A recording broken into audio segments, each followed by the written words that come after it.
I don't know about you, but when things are really hard around here, one of the main questions is, what do I do? What do I do? What am I gonna do? Hey, welcome back to the channel. It's Sam from thesamanthawild.com. I'm so glad you're here. Mwah! Loving my new subscribers. Don't forget while you're here, thumbs up and subscribe. This is a place where you are going to find so much creativity, wonderful ideas for sustainability. And here I'm weaving together creativity and our artistry and our crafting with our lives, because honestly, kind of impossible to separate them, don't you think? And I also just wanted to say that I'm sorry I wasn't here last week. It was a very busy week. It was spring vacation. I went away with 4 of my kiddos. Some of you know I have 6 beautiful, wonderful, amazing children. And they're part of actually what has taught me to be a truly creative thinker. Although I also think that I learned to think creatively as a child. I was the child of a writer. She's still a writer.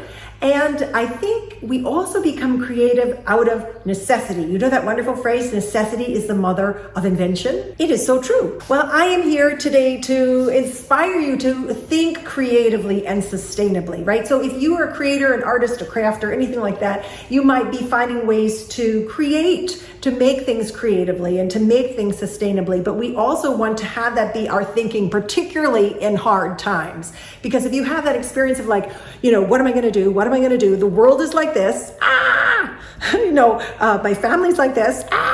Everything is like this. What am I gonna do? What is the next step? What we need is creative thinking, and we probably know that, but we also need sustainable thinking. Fair question, what the heck is that? Okay, I'm gonna give you a sneak peek of some sustainable thinking right here with my lady. Okay, so my daughter went to visit my mother, and she had this dress, I think from the Natural Life Company. It's the kind of dress where if you get too much fabric, you just cut off the bottom. So she cut off all this fabric, and my daughter brought it to me, and I thought to myself, well, what could I make with it? And then I did something that I really believe in, which is that I spent some time listening to the fabric. Now, perhaps that sounds crazy to you, but it's actually central to intuitive creativity. Listening is actually central to intuitive creativity. Listening to our creations, listening to the fabric, listening to the fiber, listening to the paper, listening to the paints, listening to the canvas. Listening, actually.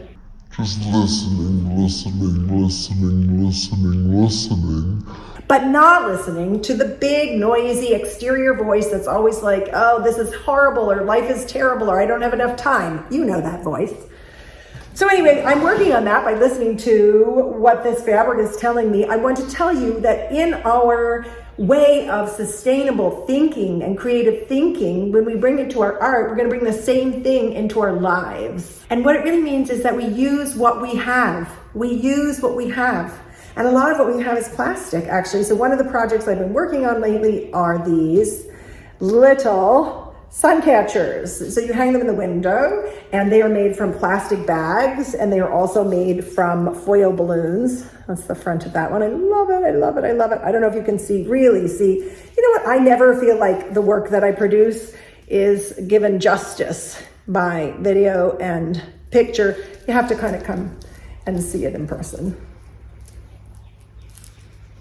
Anyhow, so there they are, and that's because there's a lot of plastic. I have a lot of plastic. So instead of spending our time thinking about what we don't have or what we wish we had, we can create our lives and our thoughts around what we do have. That is a baseline way of being sustainable. Sustainable thinking is the kind of thinking that you can last with. Like if all the time all I'm thinking about is, terrible things, or how awful I am, or that I'm mad at myself, or that I'm mad at somebody else, that's not a very sustainable position, is it? But nobody has a perfect life, right?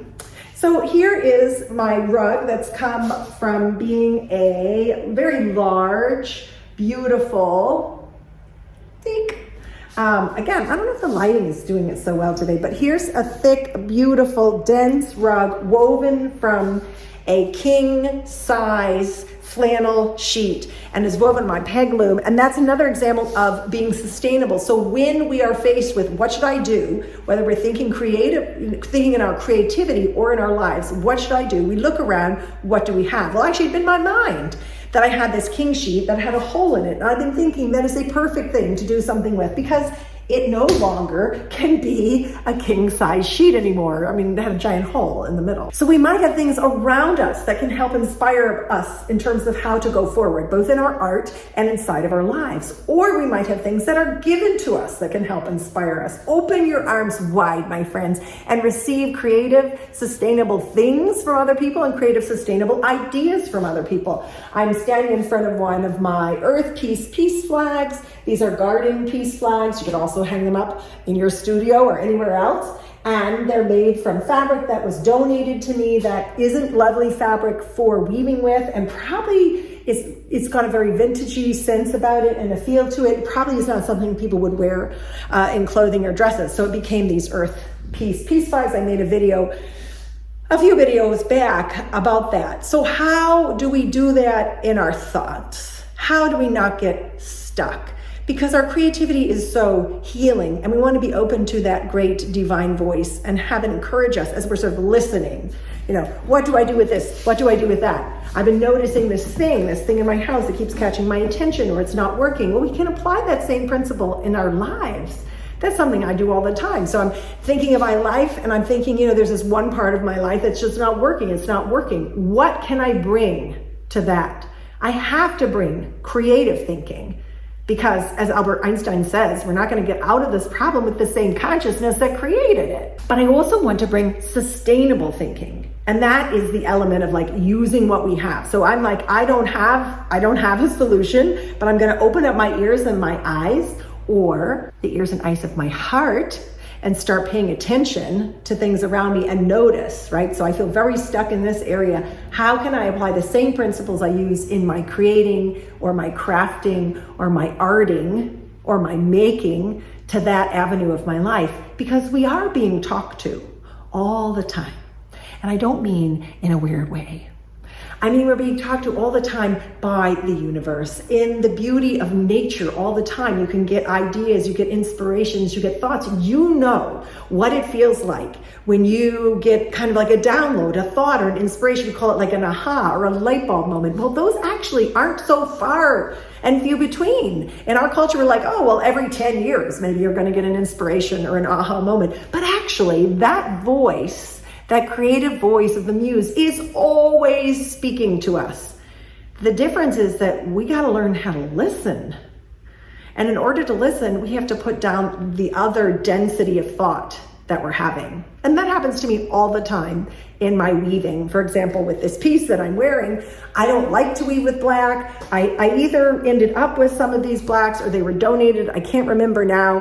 But when I saw them, these yarns, I thought, nope, I'm probably going to pass these on to someone else. And then they called to me. They actually really and truly called to me. And I put them onto a warp of a few colors. And now I call this Beauty Within. It's in my shop and I love it. I love it. And weaving it was absolutely delightful. And weaving it was the result of being open to new thoughts, to creative thoughts, and to thoughts that are sustainable. Remember, the thoughts that are the sustainable are the ones that we can keep having that give us life. In the same way that sustainable living, right? All the things about sustainable living and sustainable growing are all things that are done where you have resources, yes, and they're life-giving and self-generative. And that's the same thing with our thoughts. So I would encourage you as a creator to really think very wonderful thoughts about yourself and your work, because nothing can kill our creativity like thinking, well, that's lame and this is a piece of crap. Nobody's going to want it and those are dumb, right? That's very unsustainable thinking. I think you get what I mean. Anyhow, do you want to give a thumbs up? Please give a thumbs up, and do not forget to subscribe. I'm so happy that you're here and that I'm growing almost at 600. Very excited for that. Delighted to be with you on this beautiful, beautiful day, and also to be sharing with you ideas that I think are really important about how we can be creative, sustainable people in the world. And as the world is changing, these are qualities we're going to need more and more and more and more and more and more. So thank you for being here. Mwah! Have a really, truly sustainable, creative day.